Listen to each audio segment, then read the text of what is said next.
Swerte mo kung mapagbibigyan.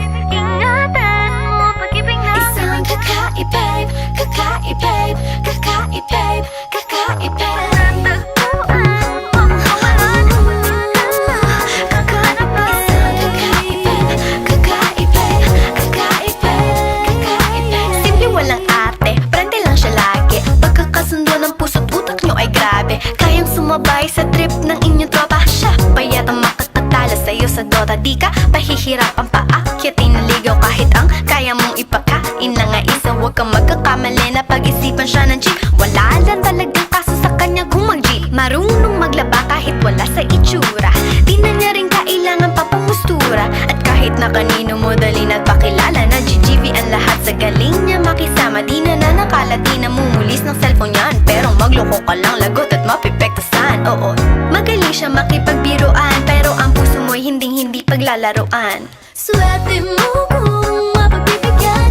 Ingatan mo ang pag-ibig na Isang kakaibib, kakaibib, kakaibib, kakaibib. Natagpuan mo pagkawalan.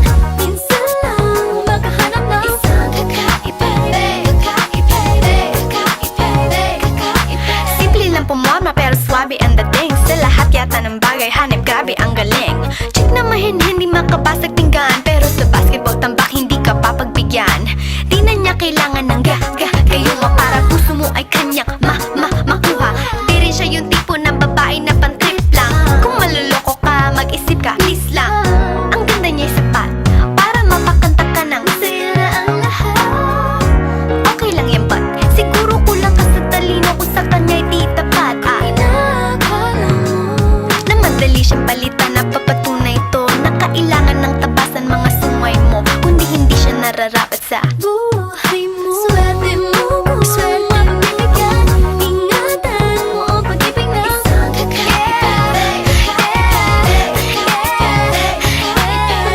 Natagpuan mo pagkawalan. Minsan lang makahanap na Isang kakaibib, kakaibib, kakaibib, kakaibib. Di mo siya maririnig humingi ng tawad. Mararamdaman mo na lang at magugulat at gagaan ng loob, kaya siya ay walang katulad. Di siya yung babae na masasabing tipikal. Dahil mismo ang ugali at ganda sumatotal, ang buo niyang pagkatao ay higit sa pisikal.